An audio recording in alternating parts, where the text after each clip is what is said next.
اب میرے بھائیوں، اگلی سورت جو ہے وہ میری فیوریٹ ترین سورتوں میں سے ہے قرآن حکیم میں. قیامت مضمر ہے جی سورت کے اندر. اس وقت امت کا سب سے بڑا مسئلہ یہی ہے. جو جامع ترمذی میں حدیث ہے کہ ہر امت کا کوئی نہ کوئی فتنہ ہے، اور میری امت کا فتنہ مال ہے. اور بخاری اور مسلم دونوں میں حدیث ہے، نبی علیہ السلام نے اپنی وفات سے 1 مہینہ پہلے شہدائے احد کے قبرستان میں جا کے ان کی قبروں کے اوپر جنازہ دوبارہ پڑھا. 8 سال کے بعد 3 ہجری میں غزوہ احد ہوا اور 11 ہجری میں نبی علیہ السلام کی وفات ہوئی. تو آپ نے اپنی وفات سے 1 مہینہ پہلے وہاں پہ خطبہ دیا. میں نے کربلا والے ریسرچ پیپر میں خطبہ ڈالا بھی ہوا ہے. آپ علیہ السلام نے قبرستان میں خطبہ دیا عبرت کے لیے کہ مرنے کے بعد سب نے ادھر ہی آنا ہے. چونکہ آپ بھی دنیا سے جا رہے تھے، آپ کو اللہ نے بتا دیا. اور حدیث کے الفاظ ہیں، عقبہ بن عامر کہتے ہیں کہ میں نے آخری دفعہ رسول اللہ کو ممبر پہ اسی دن دیکھا تھا. اس کے بعد میں نے حضور کو ممبر پہ چڑھے ہوئے نہیں دیکھا. آپ فرمایا لوگوں،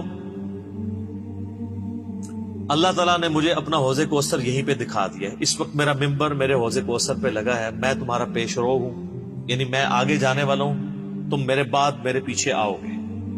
ظاہر ہے نبی علیہ السلام نے ایک دعوت کھڑی کی تھی، اتنی محنت سے اپنی ایک ٹیم تیار کی تھی. اب دنیا تو ظاہر ہر بندے نے چھوڑ کے جانا ہے، تو آپ کو یہ ٹینشن بھی تھی کہ میں جو پیچھے لوگ چھوڑ کے جا رہا ہوں ان کو آخری درجے تک وصیت کر جاؤں کہ میرے بعد تمہیں خطرہ کن کن چیزوں سے. آپ نے فرمایا مجھے اپنے بعد تم سے یہ ڈر نہیں کہ تم دوبارہ سے بت پرستی میں مبتلا ہو جاؤ، شرک کرنے لگ پڑو. یہ تو مجھے کانفیڈنس ہے کہ تم، یعنی اپنے صحابہ کے بارے میں آپ کو ایک گارنٹی تھی، تربیت یافتہ جو لوگ تھے، کہ یہ شرک میں مبتلا نہیں ہوں گے. البتہ مجھے یہ ڈر ہے کہ تم میرے بعد دنیا کے مال میں پھنس جاؤ گے اور دنیا کے خزانے تمہارے لیے کھول دیے جائیں گے. نبی علیہ السلام نے تو اپنی وفات تک فقر ہی دیکھا تھا. بخاری اور مسلم دونوں میں حدیث ہے، اما عائشہ کہتی ہیں کہ نبی علیہ السلام کی وفات تک ہماری حالت تھی، بعض اوقات 1 مہینہ، بعض اوقات 2، بعض اوقات 3 مہینے تک ہمارے گھر میں چولہا نہیں جلتا تھا، کوئی پکانے کے لیے چیز نہیں ہوتی تھی. 2 کالی چیزوں پہ گزارا ہوتا تھا، ایک کھجور اور دوسرا پانی. اور کھجوریں بھی کو ٹنو ٹن نہیں، 2 کھجوریں اور ایک میٹھا پانی کا پیالہ صبح کے وقت، اور 2 کھجوریں اور 1 پانی کا پیالہ میٹھا شام کے وقت. کیونکہ میٹھا پانی وہاں پہ ایشو تھا ریگستان میں. آج بھی آپ ذرا ریگستانی علاقوں میں چلے جائیں تو کتنے کلومیٹرز پیدل سفر کر کے، وہاں کی تو زندگی میں ایشو ہی یہی ہے کہ پانی بھر کے لانا ہے 8 کلومیٹر سے، اور آپ نے آٹا جو ہے چکی میں پیس کے بس روٹی پکانی. یہ ٹوٹل لوگوں کی زندگی ہے. یہ جو آپ یاشی ہیں جو نیٹ پہ یوٹیوب پہ بیٹھے رہتے ہیں اور فیس بک پہ، یہ تو وہاں کے مسئلے ہی نہیں ہیں، وہاں کے تو مسئلے ہی کچھ اور ہیں. تو اس زمانے میں نبی علیہ السلام کے مبارک زمانے، اما عائشہ کہتی ہے کہ یعنی آپ علیہ السلام اور آپ کے گھر والوں کا گزارا کالی چیزوں پہ ہوتا تھا. اب ظاہر نبی علیہ السلام کو ٹینشن تو تھی کہ میرے بعد جب دنیا کے خزانے کھول دیے جائیں گے. تو مسلم شریف کے آگے الفاظ ہیں اس شہدائے احد والے قبرستان میں جو خطبے میں آپ نے فرمایا کہ مجھے خطرہ ہے کہ تم دنیا کے مال میں پھنس جاؤ گے، دنیا کی محبت میں ایک دوسرے کو قتل کرو گے، حتیٰ کہ تم بھی تباہ و برباد کر دیے جاؤ گے جس طرح تم سے اگلی امتیں برباد کر دی گئی. اور وہی ہوا ہے. آپ دیکھ 30 سال ہی سکون سے گزرے ہیں، وہ بھی بمشکل. اور اس کے بعد کیا ہوا ہے امت کے ساتھ؟ پھر اسلام کا عروج تو نیچے ہی آیا ہے، مسلمانوں کا عروج اوپر گیا. ظاہر ہے سپر پاور تھی، اس کا ایکسپلوژن تھا. جب بھی آج امریکہ سپر پاور ہے تو سر وہ بھی بدماشی کر رہا ہے. اس وقت ہم سپر پاور تھے، ہم بھی کسی کو کھنگن نہیں دیتے، ٹھیک ہے. تو وہ ایک سپر پاور کا ایکسپلوژن تھا. اسلامی حکومتیں نہیں تھی، مسلمان حکومتیں تھیں. کس کی جرت ہے کہ وہ کہہ دے گے جو سلطنت مغلیہ کی حکومت اسلامی حکومت تھی؟ میرا خود تعلق مغلیہ خاندان سے ہے، میں کیسے یہ کہہ دوں؟ اللہ کو جان دینی. مسلمانوں کی حکومتیں تھیں، اسلامی حکومتیں تو کوئی نہیں تھی. نہ سلطنت عثمانیہ جو ہے وہ اسلامی حکومت تھی، مسلمانوں کی حکومت تھی. تو آپ علیہ السلام کو بتا دیا گیا کہ فتنہ مال ہے. یہ سورت اسی فتنے کو ایڈریس کرتی ہے. اور بخاری اور مسلم دونوں میں ایک حدیث موجود ہے متفقن علیہ کہ نبی علیہ السلام نے یہی سورت پوری تلاوت کی.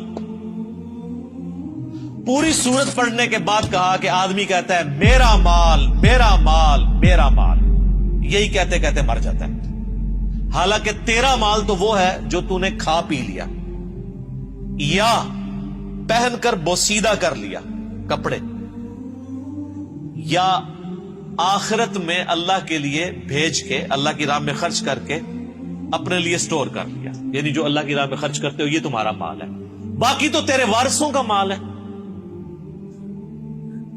بخاری اور مسلم دونوں میں حدیث ہے، نبی علیہ السلام نے فرمایا انسان کے 3 دوست ہیں، ایک ہی ساتھ جاتا ہے، 2 باہر ہی رہ جاتے ہیں، اس کے رشتہ دار اور مال یہ قبر سے باہر رہ جاتے ہیں، اور اس کے اعمال قبر میں ساتھ جاتے ہیں۔ بخاری اور مسلم دونوں میں حدیث موجود ہے، نبی علیہ السلام نے فرمایا کہ ابن آدم کے پاس اگر سونے کی 2 وادیاں ہو نا تو وہ کہے گا تیسری بھی آ جائے، اس کا پیٹ صرف قبر کی مٹی بھرے گا۔ یہ لالچ ایسی چیز ہے جس کے پاس مال آ جائے اس کی بھی ختم نہیں ہوتی، یہ قبر کی مٹی اس کا پیٹ بھرے گی۔ یہ ساری حدیثیں بخاری مسلم ہیں جتنی میں بیان کر رہا ہوں باہر کی کتابوں سے، اور یہ تقریباً آلموسٹ 17 رکت انگیز حدیثیں میں نے مسئلہ نمبر 51 میں ریکارڈ کروائی ہیں۔ رزق حرام کی مذمت، دنیا پرستی کا انجام اور اس کا علاج۔ 11 آیات قرآن حکیم سے کراس ریفرنس کے طور پہ پیش کی، جس میں میں نے یہ صورت بھی ڈسکس کی تھی، اور 17 احادیث بخاری اور مسلم سے۔ وہ سننے والا لیکچر ہے، قبلہ صحیح کرنے والا لیکچر ہے، مسئلہ نمبر 51۔ تو نبی صلی اللہ علیہ وآلہ وسلم کو یہ بات پتا تھی کہ میرے بعد فتنہ کیا بننے والا ہے امت کے، تو آپ کا زہد پریکٹیکلی آپ نے پروف کیا۔ بخاری اور مسلم دونوں میں حدیث ہے، نبی علیہ السلام دعا کیا کرتے تھے، اے اللہ محمد اور آل محمد کو صلی اللہ علیہ وآلہ وسلم بس اتنا ہی رزق دینا کہ ان کی روح اور جسم کا رشتہ برقرار رہے، یعنی بس سانس چلتی رہے، اس سے زیادہ مجھے رزق نہیں چاہیے۔ سر جن لوگوں نے یہ حدیثیں نبی علیہ السلام سے سنی ہوئی تھی انہوں نے دنیا کو 3 طلاقیں دینی تھی نا، انہوں نے ابو ذر غفاری پھر بننا ہی تھا۔ ابو ذر غفاری کے اوپر میرا کلپ دیکھیں، رات کو میں دوبارہ دیکھ رہا تھا وہ کلپ، آپ کسی اور دنیا میں چلے جائیں گے۔ یوٹیوب پہ جا کے لکھیں سیدنا ابو ذر غفاری، tragic life story of a true Muslim, کہ انہوں نے کتنی کمٹمنٹ کے ساتھ زہد کی زندگی گزاری ہے۔ ایون صحابہ سے بھی وہ لڑتے تھے اس معاملے میں کہ نبی علیہ السلام کی یہ زندگی نہیں تھی جو تم گزار، اور وہ جو کچھ فورسی کر رہے تھے حضرت عثمان کے دور میں، پھر آپ نے دیکھ لیا کہ پھر اس کا انجام کیا نکلا۔ الہاکم التکاثر، غافل رکھا تمہیں، ہلاک کر دیا تمہیں زیادہ مال جمع کرنے کی ہوس نے، حتی زرتم المقابر، یہاں تک کہ تم نے قبروں کا منہ دیکھا، یعنی مرتے دم تک مال مال مال مال، اینڈ کوئی نہیں ہے جب تک کہ قبر کی مٹی میں نہ جا کے مل جاؤ۔ کلا سوف تعلمون، ہاں ہاں تم جلد ہی جان جاؤ گے۔ ثم کلا سوف تعلمون، پھر تم سے کہتے ہیں ہاں ہاں ان قریب تمہیں معلوم ہو جائے گا۔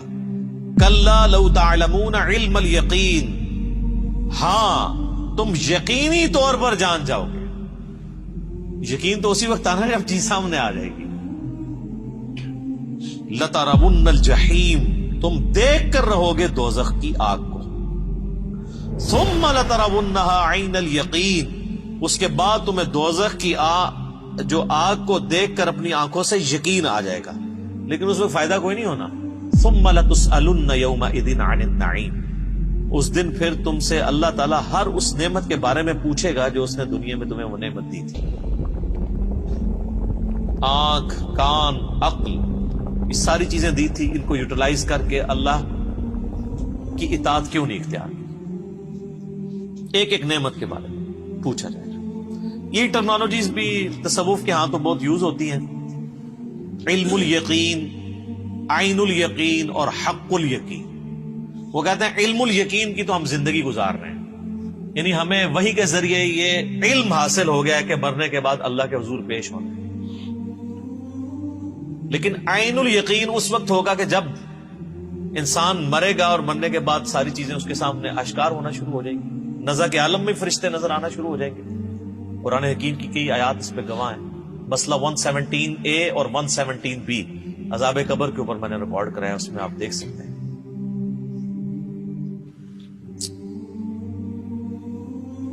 اور سورۃ الحجر کے اینڈ میں بھی آیا نا، فَاعْبُدْ رَبَّكَ حَتَّى يَأْتِيَكَ الْيَقِينُ، اپنے رب کی عبادت میں لگے رہو یہاں تک کہ تم یقین تک پہنچو. یقین کیا؟ موت. تو علم الیقین تو وحی کے ذریعے میں حاصل ہے.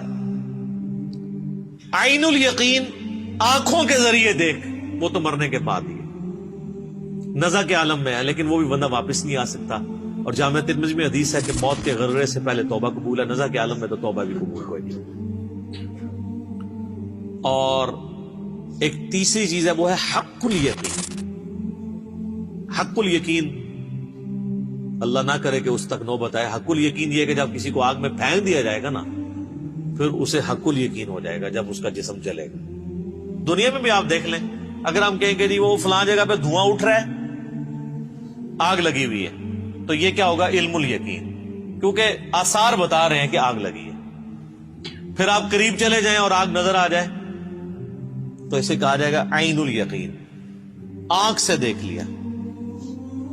اور اگر زیادہ تسلی کرنی ہے تو بیچ میں ہاتھ ڈال دیں، تو جب ہاتھ جلے گا نا تو حق الیقین ہو جائے گا. تو یہ اللہ تعالیٰ ہمارا ہے کہ تم عنقریب تم اپنی آنکھوں سے بھی دیکھ لو گے اور اس یقین کے عالم تک بھی پہنچو گے. آج جو تم ہمارے پیغمبر کی دعوت کو جھٹلا رہے ہو، تو ایک وقت آنے والا ہے کہ ساری چیزیں کھل کے تمہارے سامنے آ جائیں. اللہم من احییتہ منا فاحیہ علی الاسلام ومن توفیتہ منا فتوفہ علی الایمان. اللہم ثبتنا علی الایمان، اللہم ثبتنا علی القرآن، اللہم ثبتنا علی الاسلام. اللہم اجرنا من النار، اللہم اجرنا من النار، اللہم اجرنا من النار. آمین.